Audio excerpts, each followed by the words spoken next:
Good morning, afternoon and night to whoever might be watching this video. My name is Rafael Bezerra and welcome to my channel. Today I am going to talk about the film The Magnificent Ambersons from 1942, directed by Orson Welles. This picture was an adaptation of a novel written by Booth Tarkington in 1918.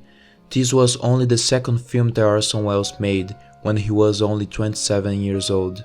Obviously, when you hear the name Welles, maybe the first work to come to mind is Citizen Kane, which was filmed the previous year. There is a clear mark in the chronological timeline of cinema of before and after Kane.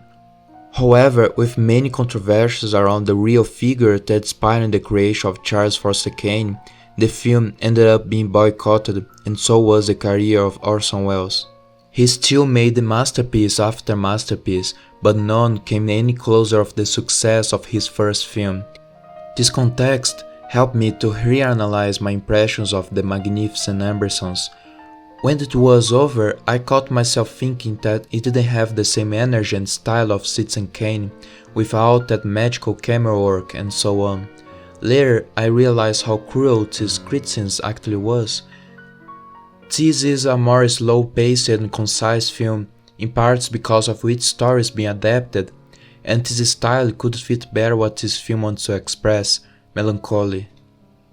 The character George was one of the aspects that attracted Welles to this project. He would have even played his role, but then he thought that he looked too old to do it. The other aspect was the story of the Ambersons itself. It all begins in 1873 in the town of Indianapolis. The wealthy Isabel Amberson, who was part of one of the richer and oldest families, is proposed in marriage by Eugene Morgan. She defies it and marries another man. About 20 years later, they meet each other again, but now Eugene became a richer producer of something that would change the history, the automobile. However, Isabel's son, George, now an adult, by petulous pride will interfere in the reconciliation of them. The way that Welles shot the opening recalled the one in Citizen Kane with the journals. Here, the image also assumes the aspect of an older one. The clumsiness of the characters align with Welles' iconic narration, with a deep but still affectionate voice at this point, all evokes the feeling of a past moment, of something left behind. It doesn't take much to the character George be presented to us, already as a child. He belongs to a generation of the Ambersons already born into richness, and Isabel is a very naive mother, what makes him to be extremely spoiled. Years later, not much changed.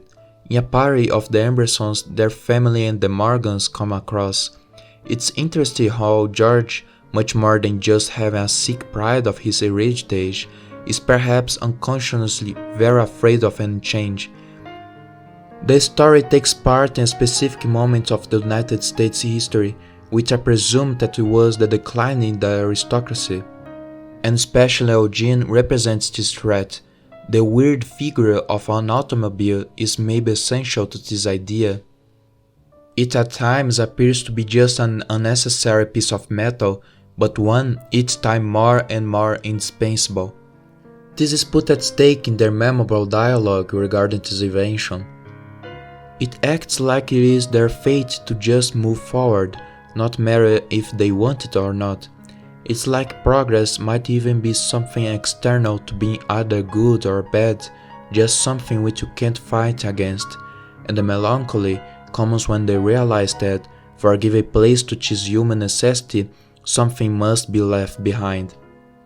George has almost a primal and instinctive fear of this, and when standing against the relation of Isabel and Eugene, one based on true feelings of love and not on materialism or anything else, that's when he deftly condemns himself. His character shifts from being someone extremely hateful to someone who you pity for. With nature eliminating one by one of the Ambersons, the tone of the film keeps changing. The house itself is the personification of the Ambersons. Once giving place to luxurious parties, now it is decrepit and doesn't even belong to them anymore.